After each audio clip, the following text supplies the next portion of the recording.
Hello friends, welcome back to lecture Electric Potential Part 3. In this lecture we are going to derive an expression for electric potential difference between two points in electric field. ਬੇਟਾ ਇਹ ਥੱਲੇ ਇਹਦੀ definition ਲਿਖੀ ਹੈ। ਇਸ ਨੂੰ ਬੇਟਾ ਅਸੀਂ ਬਾਅਦ ਚੋਂ ਦੇਖਦੇ ਹਾਂ। ਪਹਿਲਾਂ ਅਸੀਂ ਇਹ ਡਾਇਗਰਾਮ ਤੋਂ ਸਮਝਦੇ ਹਾਂ ਕਿ ਇਲੈਕਟ੍ਰਿਕ ਪੋਟੈਂਸ਼ੀਅਲ ਡਿਫਰੈਂਸ ਕਿਸ ਤਰ੍ਹਾਂ ਨਿਕਾਲਿਆ ਜਾ ਸਕਦਾ। ਮੰਨ ਲਓ ਬੇਟਾ ਸਾਡੇ ਕੋਲ ਇੱਕ ਸੋਰਸ ਚਾਰਜ ਹੈ ਜਿਹੜਾ O ਪੁਆਇੰਟ ਤੇ ਪਿਆ। ਇਸ ਸੋਰਸ ਚਾਰਜ ਨੇ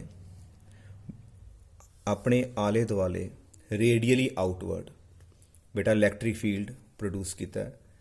ਵਿੱਚੋਂ ਬੇਟਾ ਇੱਕ ਇਲੈਕਟ੍ਰਿਕ ਲਾਈਨ ਆਫ ਫੋਰਸ ਅਸੀਂ ਇਹ ਸ਼ੋ ਕਰ ਦਿੱਤੀ along this side. This is the direction of electric field which is radially outward. ਜਿਉਂ ਬੇਟਾ ਅਸੀਂ ਸੋਰਸ ਚਾਰਜ ਤੋਂ ਦੂਰ ਜਾਂਦੇ ਜਾਵਾਂਗੇ ਸਾਡੇ ਕੋਲ ਇਲੈਕਟ੍ਰਿਕ ਫੀਲਡ ਦੀ ਜਿਹੜੀ ਹੈ ਸਟਰੈਂਥ ਘਟਦੀ ਜਾਏਗੀ। ਇਹਦਾ ਮਤਲਬ ਜਿਹੜਾ ਇਹ ਇਲੈਕਟ੍ਰਿਕ ਫੀਲਡ ਹੈ ਉਹ ਆਪਣੀ ਵੈਲਿਊ ਚੇਂਜ ਕਰ ਰਿਹਾ। ਇਸ ਇਲੈਕਟ੍ਰਿਕ ਫੀਲਡ ਦੇ ਅੰਦਰ ਬੇਟਾ ਅਸੀਂ ਇਹ ਦੋ ਪੁਆਇੰਟ ਲਏ ਨੇ, ਇੱਕ ਪੁਆਇੰਟ A ਤੇ ਸੈਕੰਡ ਪੁਆਇੰਟ ਹੈਗਾ B। A ਪੁਆਇੰਟ ਦੇ ਉੱਪਰ ਅਸੀਂ ਇੱਕ ਟੈਸਟ ਚਾਰਜ ਰੱਖਿਆ ਪਲੱਸ Q0। ਇਸ ਟੈਸਟ ਚਾਰਜ ਨੂੰ A ਪੁਆਇੰਟ ਤੋਂ ਲੈ ਕੇ ਅਸੀਂ ਬੇਟਾ B ਪੁਆਇੰਟ ਤੇ ਲੈ ਕੇ ਜਾਣਾ ਅਗੇਂਸਟ ਇਲੈਕਟ੍ਰਿਕ ਫੀਲਡ, ਕਿਉਂਕਿ ਇਲੈਕਟ੍ਰਿਕ ਫੀਲਡ ਦੀ ਡਾਇਰੈਕਸ਼ਨ ਬੇਟਾ ਇਸ ਸਾਈਡ ਤੇ ਹੈ ਤੇ ਅਸੀਂ ਉਹਦੇ ਅਗੇਂਸਟ ਲੈ ਕੇ ਜਾਣਾ ਬੇਟਾ A ਤੋਂ B ਤੱਕ। ਜਦੋਂ ਬੇਟਾ ਅਗੇਂਸਟ ਲੈ ਕੇ ਜਾਓਗੇ ਫੋਰਸ ਤੇ ਬੇਟਾ ਚਾਰਜ ਉੱਪਰ along the direction of electric field ਲੱਗ ਰਹੀ ਹੈ, ਕਿਉਂਕਿ ਪੋਜ਼ਿਟਿਵ ਚਾਰਜ ਹੈ ਉਹਦੇ ਉੱਪਰ ਫੋਰਸ ਉਧਰ ਹੀ ਲੱਗੇਗੀ ਜਿੱਧਰ ਨੂੰ ਇਲੈਕਟ੍ਰਿਕ ਫੀਲਡ ਹੈ ਤੇ ਸਾਨੂੰ ਬੇਟਾ ਉਹਦੇ ਅਗੇਂਸਟ ਮੂਵ ਕਰਾਉਣਾ ਹੈ ਤੇ ਬੇਟਾ ਸਾਨੂੰ ਵਰਕ ਕਰਨਾ ਪਏਗਾ। ਜਿੰਨਾ ਵੀ ਸਾਨੂੰ ਬੇਟਾ ਵਰਕ ਕਰਨਾ ਪਏਗਾ in moving unit positive test charge, ਇੱਥੇ ਲਿਖਿਆ ਬੇਟਾ Q0 ਲਿਖਿਆ, ਪਰ ਯੂਨਿਟ ਪੋਜ਼ਿਟਿਵ ਟੈਸਟ ਚਾਰਜ ਨੂੰ A ਪੁਆਇੰਟ ਤੋਂ B ਤੱਕ ਲੈ ਕੇ ਜਾਂਦੇ ਆ ਜਿੰਨਾ ਵੀ ਸਾਨੂੰ ਬੇਟਾ ਵਰਕ ਕਰਨਾ ਪਏਗਾ ਉਹ ਸਾਨੂੰ ਇਹ ਦੋਨਾਂ ਪੁਆਇੰਟਾਂ ਦੇ ਵਿੱਚ ਜਿਹੜਾ ਪੋਟੈਂਸ਼ੀਅਲ ਡਿਫਰੈਂਸ ਬਾਰੇ ਦੱਸੇਗਾ। ਇਹ ਆਲਰੇਡੀ ਬੇਟਾ ਅਸੀਂ ਲੈਕਚਰ ਨੰਬਰ 1 ਦੇ ਵਿੱਚ ਵੀ ਸਟੱਡੀ ਕੀਤਾ ਸੀ ਕਿ line integral of electric field gives us the potential difference. It is also equal to the work done per unit positive test charge. ਹੁਣ ਸਭ ਤੋਂ ਪਹਿਲਾਂ ਦੇਖਦੇ ਬੇਟਾ ਜਦੋਂ ਤੇ ਪਲੱਸ Q ਕਰਕੇ ਫੀਲਡ ਕਰਕੇ ਆਪ ਫੋਰਸ ਲੱਗੇ ਬੇਟਾ ਉਹ ਤੇ Q0 ਹੀ ਹੈ। ਇਹ ਫੋਰਸ ਅਸੀਂ ਨਹੀਂ ਲਗਾ ਰਹੇ, ਇਹ ਇਲੈਕਟ੍ਰਿਕ ਫੀਲਡ ਲਗਾ ਰਿਹਾ and it's direction is shown in the figure ਕਿ ਜਿੱਧਰ ਨੂੰ ਇਲੈਕਟ੍ਰਿਕ ਫੀਲਡ ਉਧਰ ਹੀ ਇਹ ਫੋਰਸ ਹੈ। ਇਹਦਾ ਮਤਲਬ ਹੈ ਕਿ ਚਾਰਜ ਬੇਟਾ O to B to P to A ਆਪਣੇ ਆਪ ਮੂਵ ਕਰੇਗਾ, ਪਰ ਅਸੀਂ ਤੇ ਬੇਟਾ ਲੈ ਕੇ ਆਉਣਾ ਹੈ ਚਾਰਜ ਨੂੰ A ਤੋਂ B ਤੱਕ। ਇਹਦਾ ਮਤਲਬ ਹੈ ਕਿ ਸਾਨੂੰ ਇਲੈਕਟ੍ਰਿਕ ਫੀਲਡ ਦੇ ਅਗੇਂਸਟ ਪਹਿਲਾਂ ਫੋਰਸ ਲਗਾਉਣੀ ਪਏਗੀ। ਹੁਣ ਉਹ ਫੋਰਸ ਕਿੰਨੀ ਲਗਾਈਏ ਕਿ ਤਾਂ ਜੋ charge A to B move ਕਰੇ, ਤੇ ਇਹਦਾ ਮਤਲਬ ਸਾਨੂੰ ਆਨਸਰ ਇੱਕ ਮਿਲੇਗਾ ਕਿ ਘੱਟੋ ਘੱਟ ਜਿੰਨੀ ਇਲੈਕਟ੍ਰਿਕ ਫੀਲਡ ਨੇ ਲਗਾਈ ਹੈ ਘੱਟੋ ਘੱਟ ਉਹਦੇ ਇਕੁਅਲ ਤੇ ਸਾਨੂੰ ਲਗਾਉਣੀ ਹੀ ਪਏਗੀ। ਜ਼ਿਆਦਾ ਲਗਾ ਸਕਦੇ ਹਾਂ, ਜੇ ਅਸੀਂ ਜ਼ਿਆਦਾ ਲਗਾਵਾਂਗੇ ਤੇ ਸਾਨੂੰ ਨੈਟ ਫੋਰਸ ਬਚੇਗੀ ਤੇ ਉਹਦੇ ਕਰਕੇ ਚਾਰਜ ਵਿੱਚ ਐਕਸਲਰੇਸ਼ਨ ਪ੍ਰੋਡਿਊਸ ਹੋਏਗੀ, ਪਰ ਅਸੀਂ ਚਾਰਜ ਨੂੰ A ਤੋਂ B ਤੇ ਲੈ ਕੇ ਆਉਣਾ ਹੈ ਵਿਦਆਊਟ ਐਕਸਲਰੇਸ਼ਨ। ਵਿਦਆਊਟ ਐਕਸਲਰੇਸ਼ਨ ਵਾਸਤੇ ਸਾਨੂੰ ਜਿਹੜੀ ਆਪ ਫੋਰਸ ਲਗਾਉਣੀ ਪਏਗੀ ਉਹ ਬਿਲਕੁਲ Q0 E ਦੇ ਇਕੁਅਲ ਹੋਏਗੀ, ਬਟ ਉਹਦੀ ਜਿਹੜੀ ਡਾਇਰੈਕਸ਼ਨ ਹੋਏਗੀ ਉਹ ਓਪੋਜਿਟ ਹੋਏਗੀ।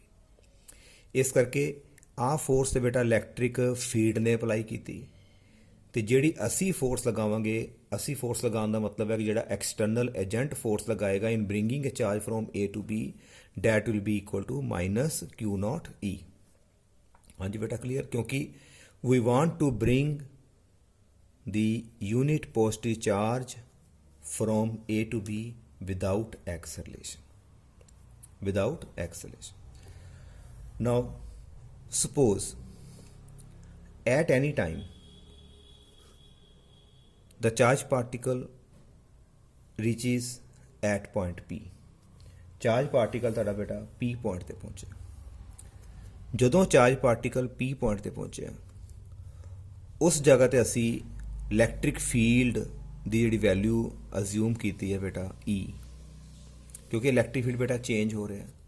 ਅਸੀਂ ਇਲੈਕਟ੍ਰਿਕ ਫੀਲਡ ਦੀ ਜਿਹੜੀ ਵੈਲਿਊ ਹੈ ਉਹ ਅਸੀਂ E ਮੰਨ ਲਈ, ਅਤੇ ਇਸ ਜਗ੍ਹਾ ਦੇ ਉੱਤੇ ਸਾਨੂੰ ਕਿੰਨੀ ਫੋਰਸ ਲਗਾਉਣੀ ਪਏਗੀ, ਉਹ ਹੋਏਗੀ ਬੇਟਾ -Q0E। And after time dt we reaches at point Q। ਅਸੀਂ ਬੇਟਾ Q ਪੁਆਇੰਟ 'ਤੇ ਪਹੁੰਚੇ ਆਫਟਰ ਕਵਰਿੰਗ ਸਮੋਲ ਡਿਸਪਲੇਸਮੈਂਟ। ਅਸੀਂ ਥੋੜ੍ਹਾ ਜਿਹਾ ਬੇਟਾ ਡਿਸਪਲੇਸਮੈਂਟ ਕੀਤੀ, that is equal to dl vector, that is equal to dl vector। ਜਦੋਂ ਬੇਟਾ P to Q ਗਏ, ਇਲੈਕਟ੍ਰਿਕ ਫੀਲਡ ਦੀ ਵੈਲਿਊ, ਇਲੈਕਟ੍ਰਿਕ ਫੋਰਸ ਦੀ ਵੈਲਿਊ ਬੇਟਾ ਚੇਂਜ ਨਹੀਂ ਹੋਏਗੀ, ਕਿਉਂਕਿ ਇਹ ਡਿਸਟੈਂਸ ਵੈਰੀ ਵੈਰੀ ਸਮੋਲ ਹੈ and we can take the electric field as a constant. ਹਾਂਜੀ ਬੇਟਾ ਕਲੀਅਰ।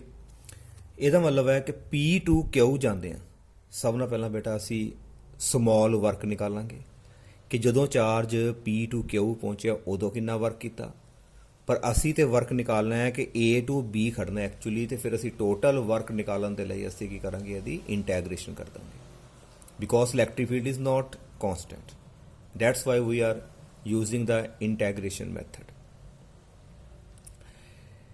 ਇਸ ਤੋਂ ਬਾਅਦ ਬੇਟਾ ਅਸੀਂ ਟੋਟਲ ਵਰਕ ਨਿਕਾਲਾਂਗੇ ਐਂਡ ਦੈਟ ਜਿਹੜਾ ਵਰਕ ਹੋਏਗਾ will gives us the potential difference. Now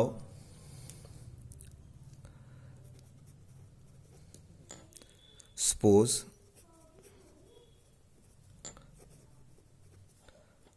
two points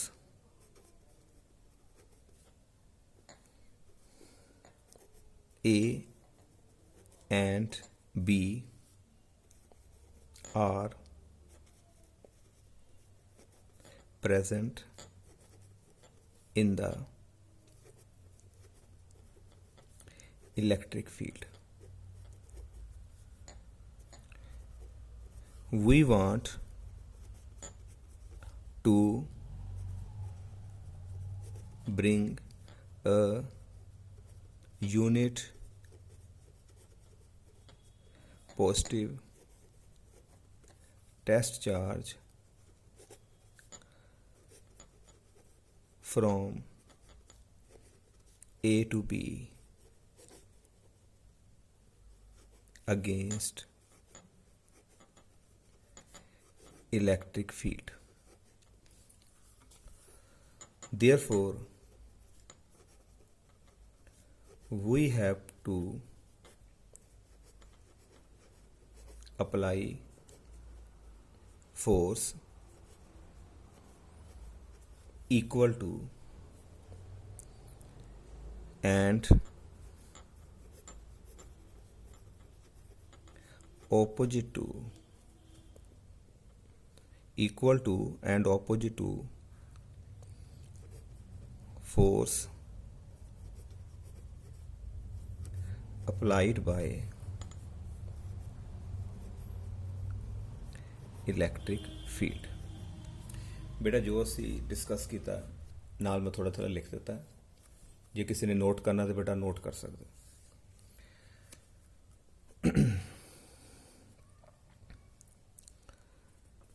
Now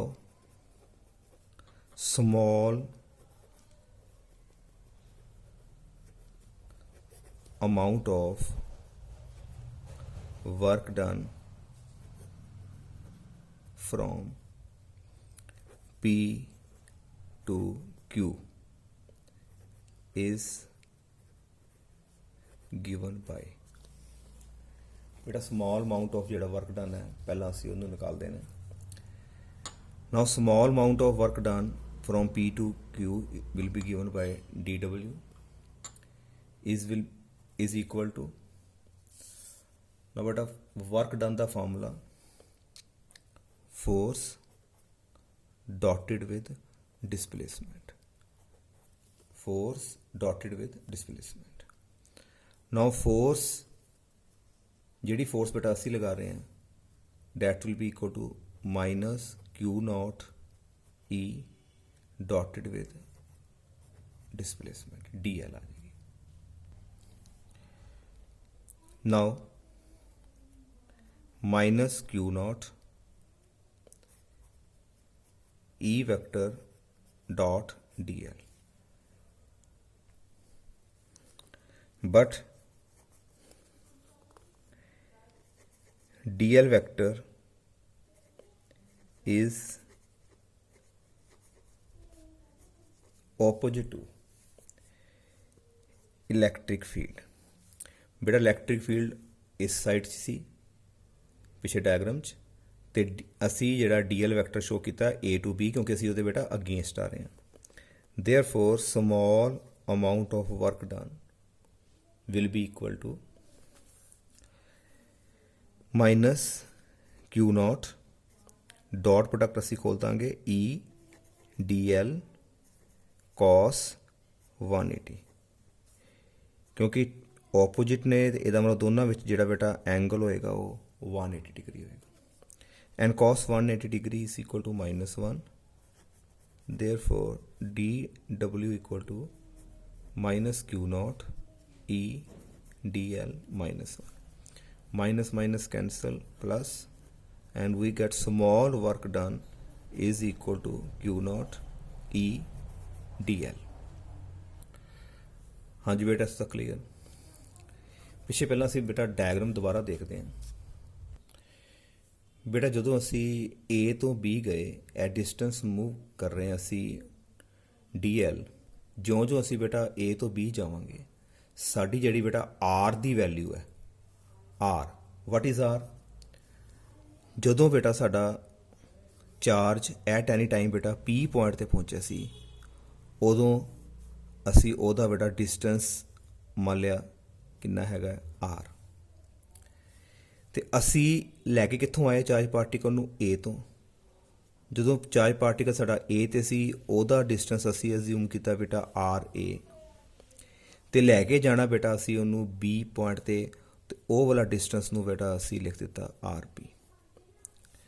now R represents the distance of the charge from test charge from the source charge। ਜਿਉਂ ਬੇਟਾ ਅਸੀਂ A ਤੋਂ B ਵਾਲੇ ਪਾਸੇ ਜਾਵਾਂਗੇ, ਕੀ ਹੋਏਗਾ?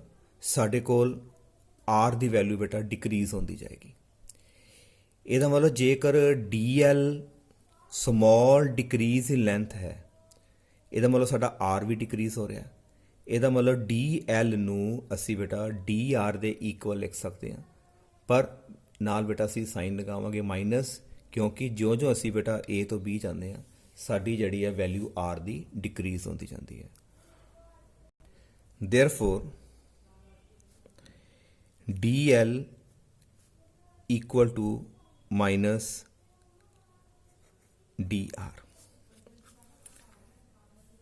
ਇੱਕ ਤੁਹਾਨੂੰ ਕਲੀਅਰ ਹੋ ਗਿਆ ਬੇਟਾ? ਇੱਥੇ ਲਿਖ ਦਿੰਦੇ ਥੋੜ੍ਹਾ ਜਿਹਾ ਬੇਟਾ ਅਸੀਂ, ਨਾਓ due to DL there is decrease in the value of R, therefore DL is equal to minus DR. Now small amount of work done will become Q naught E minus DR। ਬੇਟਾ minus ਅਸੀਂ ਪਹਿਲਾਂ ਲਗਾ ਦਿੰਦੇ ਹਾਂ, minus Q naught E DR। It is the small amount of work done from P to Q. Now electric field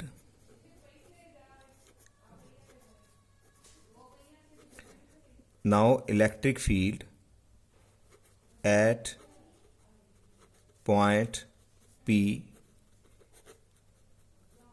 is given by electric field at point P is given by E equal to 1 over 4 pi epsilon naught Q divided by R square। ਕਿਉਂਕਿ ਬੇਟਾ ਅਸੀਂ P point ਦਾ distance ਜਿਹੜਾ ਹੈ source charge ਤੋਂ ਲਿਆ ਸੀ, ਉਹ ਸੀਗਾ ਸੀ ਤੁਹਾਡਾ R। Therefore dw equal to minus 1 over 4 pi epsilon naught. ਬੇਟਾ ਆ E ਦੀ ਵੈਲਿਊ ਇੱਥੇ ਪੁੱਟ ਕਰ ਲੱਗੇ ਆ, ਮਾਈਨਸ ਆ ਗਿਆ 1 over 4 ਪਾਈ ਐਪਸਾਈਲਨ ਨੋਟ। ਇਹ ਬੇਟਾ ਸੋਰਸ ਚਾਰਜ, ਇਹ ਆ ਗਿਆ ਸਾਡਾ ਟੈਸਟ ਚਾਰਜ, ਨਾਲ ਆ ਗਿਆ ਬੇਟਾ ਸਾਡੇ ਕੋਲ DR, ਅਤੇ ਡਿਵਾਈਡਡ ਬਾਈ ਸਾਡੇ ਕੋਲ ਆ ਗਿਆ R square.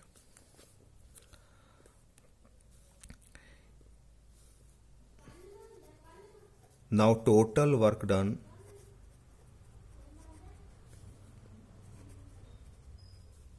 in bringing a test charge Q naught from A to B is given by total work done A to B will be equal to, बेटा इंटैग्रेशन करांगे, थल्ले A उपर B, माइनस नूं बाहर कढ़ दिता, 1/4 पाई epsilon not Q not divided by R square multiply by T। बेटा change जिहड़ी आ रही है साडी चेंज आ रही है DR दे विच, R दे विच चेंज आ रही है। ਇਹਦਾ मतलब बेटा ਇਹਦੀ लिमिट्स भी ਜਿਹੜੀਆਂ डिस्टेंस के अकॉर्डिंग ਅਸੀਂ ਵਿੱਚ पुट कर लगे हैं। Now work A to B equal to minus, नीचे बेटा आ जाएगा RA, क्योंकि जो चार्ज पार्टिकल A पॉइंट ਤੇ ਸੀ ਉਹਦਾ डिस्टेंस सोर्स तो कितना सी RA, जो B ਤੇ ਖੜਿਆ ਉਦੋਂ डिस्टेंस बेटा ਉਹਦਾ RB, 1/4 ਪਾਈ epsilon naught Q naught over R square DR। I hope बेटा तुहानूं सारा इस तक क्लीयर हो गया होगा। A B will be equal to minus, बेटा कॉन्सटेंट टर्म नूं असीं सारे नूं बाहर कर दिता, 1/4 पाई एप्सिलॉन नॉट बाहर आ गया, उस तो बाद Q भी बाहर आ गया, Q नॉट भी बाहर आ गया। सिर्फ तो सिर्फ साढ़े कोल अंदर रहेगा इंटैग्रेशन दे RB 1/R स्क्वायर तो बेटा DR 1/R square DR is equal to minus Q naught over 4 पाई एप्सिलॉन नॉट, R स्क्वायर बेटा ऊपर ले गए, ऊपर जाके -2 DR RB। विद इंटैग्रेशन का जोड़ा फॉर्मूला तुहानूं सब नूं पता ही है, Q नॉट ओवर 4 पाई एप्सिलॉन नॉट, जो पावर है पावर दे विच एक प्लस करता, जो आया बेटा वो नीचे लिख दो, तो लिमिट्स जिहड़ियां हैगियां ने वो असी राइट साइड दे उत्ते लगा दी। Now this is the total work done is equal to minus Q naught over 4 pi epsilon not, साढ़े को बच गया बेटा R the power -1 divided by -1, नीचे आ गया RB माइनस Q नॉट 4 पाई एप्सिलॉन नॉट। ना बेटा ए माइनस जो बाहर निकालोगे तो माइनस जोड़ा होगा साढ़ा प्लस हो गया, तो बेटा R दी पावर -1 नूं असी बेटा 1/R लिख लिया, एंड लिमिट आ जाएगी बेटा RA तो RB।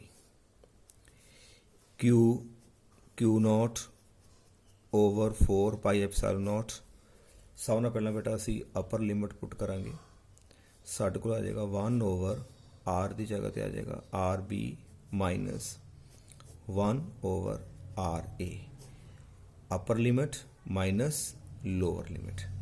This is the work done in bringing a positive charge from A to B। बेटा ए Q नॉट नूं उहदे नीचे ले जाने, now it will become work done in bringing पर unit positive test charge from A to B without acceleration will be equal to 1/4 pi epsilon naught, then we have Q and 1/RB minus 1/RA, 1/RB minus 1/RA।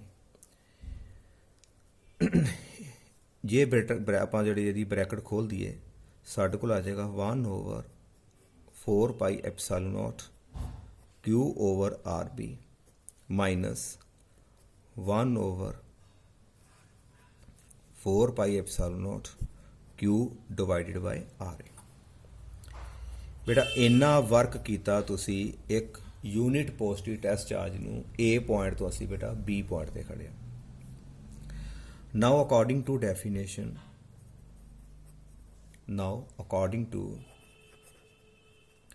definition of potential difference ਦੀ definition ਆ ਕਹਿੰਦੀ ਹੈ ਕਿ work done from A to B against electric field per unit positive test charge without acceleration is equal to potential difference। ਇਹਦਾ ਮਤਲਬ ਆਹ ਵਾਲੀ ਚੀਜ਼ ਬੇਟਾ ਜਿਹੜੀ ਹੈ potential difference ਹੈ। Now according to definition of potential difference,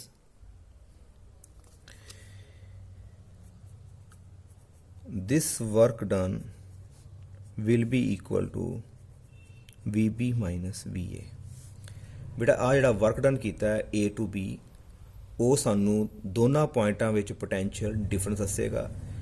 ਆਹ ਪੋਟੈਂਸ਼ੀਅਲ B ਪੁਆਇੰਟ ਦਾ ਹੈ, ਆਹ ਪੋਟੈਂਸ਼ੀਅਲ A ਪੁਆਇੰਟ ਦਾ। ਅਸੀਂ ਗਏ ਹਾਂ ਬੇਟਾ A to B, ਫਾਈਨਲ ਵਿੱਚੋਂ ਇਨੀਸ਼ੀਅਲ ਮਾਈਨਸ ਹੋ ਗਿਆ।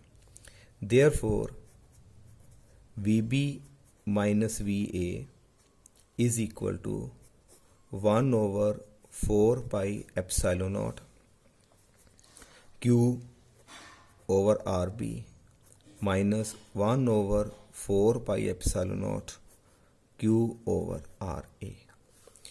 This is the expression for potential difference between two points। बेटा एक चीज़ असी नोट करनी है, ਜਿਹੜਾ ਲੈਕਚਰ ਬੇਟਾ ਅਸੀਂ ਫਸਟ ਪਾਰਟ ਸੀਗਾ ਇਲੈਕਟ੍ਰਿਕ ਪੋਟੈਂਸ਼ੀਅਲ ਦਾ, ਉਹਦੇ ਵਿੱਚ ਅਸੀਂ ਬੇਟਾ ਪੜ੍ਹਿਆ ਸੀ ਕਿ work done from A to B per unit positive test charge is equal to line integral of electric field from A to B is equal to 1/4πε0 Q over RA minus 1/4πε0 Q over RB। बेटा first lecture च असी आ पढ़िया कि work done in taking a unit positive charge from A to B is equal to line integral of electric field. बेटा आ formula पर बेटा अज ਜਿਹੜਾ वर्क डन ਅਸੀਂ ਨਿਕਾਲਿਆ ਉਹਦੇ ਵਿੱਚ ਦੇਖੋ ਬੇਟਾ RB ਪਹਿਲਾਂ ਆਇਆ, RA ਬਾਅਦ ਚੋਂ ਆਇਆ। ਪਰ ਜਿਹੜਾ ਪਿੱਛੇ ਆਪਾਂ ਫਸਟ ਜਿਹੜਾ ਲੈਕਚਰ ਸੀ ਉਹਦੇ ਵਿੱਚ RA ਪਹਿਲਾਂ ਆਇਆ ਤੇ RB ਬਾਅਦ ਚੋਂ। ਇਹਦਾ ਕਾਰਨ ਹੈ ਕਿ ਫਸਟ ਪਾਰਟ ਦੇ ਵਿੱਚ ਬੇਟਾ ਅਸੀਂ ਜਿਹੜਾ ਵਰਕ ਨਿਕਾਲ ਰਹੇ ਸੀ, work done is by electric force. बेटा वो इलैक्ट्रिक फोर्स आप वर्क कर रही सी। तो ਜਿਹੜਾ बेटा ਅੱਜ ਜਿਹੜਾ ਤੁਸੀਂ ਆਰਟੀਕਲ ਪੜ੍ਹਿਆ ਤੁਸੀਂ ਆ ਵਾਲਾ ਉੱਪਰ, ਇਹਦੇ ਵਿੱਚ ਅਸੀਂ ਚਾਰਜ ਨੂੰ A ਪੁਆਇੰਟ ਤੋਂ B without acceleration against electrostatic force ਲੈ ਕੇ ਆਏ ਹਾਂ। ਇਹਦੇ ਵਿੱਚ ਬੇਟਾ ਵਰਕ ਡਨ ਜਿਹੜਾ ਕੀਤਾ ਗਿਆ ਉਹ ਬਾਏ ਐਕਸਟਰਨਲ ਏਜੰਟ ਹੈ। When the work is done by electric field, then work done from A to B is equal to line integral of electric field। And if work is done by external agent against electric field, then work done in taking a unit positive charge will be equal to negative। बेटा उस case ਵਿੱਚ force लगी सी QE, इस case ਵਿੱਚ बेटा जो opposite force लगाई सी पिछे डिस्कस किया माइनस Q0E, ਉਹਦੇ अगेंस्ट फोर्स लगाई सी। now minus E vector dot DL is equal to 1/4πε0 Q over RB minus 1/4πε0 Q over RA। ਇੱਥੇ ਬੇਟਾ ਜਿਹੜਾ ਆਨਸਰ ਆਏਗਾ ਉਹ ਆਂਦਾ ਬੇਟਾ VA ਮਾਈਨਸ VB। ਇਸ ਕੇਸ 'ਚ ਬੇਟਾ ਜਿਹੜਾ ਸਾਡਾ ਆਨਸਰ ਆਉਂਦਾ ਹੈ VB ਮਾਈਨਸ VA। ਇਸ ਚੀਜ਼ ਦਾ ਬੇਟਾ ਖਾਸ ਧਿਆਨ ਰੱਖਣਾ ਹੈ ਕਿ ਜੇਕਰ ਐਕਸਟਰਨਲ ਏਜੰਟ ਵਰਕ ਕਰਦਾ ਹੈ then work done is equal to negative of the line integral of electric field from A to B। If the work is done by the electric force then the work done from A to B will be equal to line integral of A to B। ਹਾਂਜੀ ਬੇਟਾ ਇਸ ਚੀਜ਼ ਨੂੰ ਖਾਸ ਤੌਰ ਤੇ ਧਿਆਨ ਰੱਖਣਾ ਤੁਸੀਂ। ਥੈਂਕ ਯੂ ਬੇਟਾ।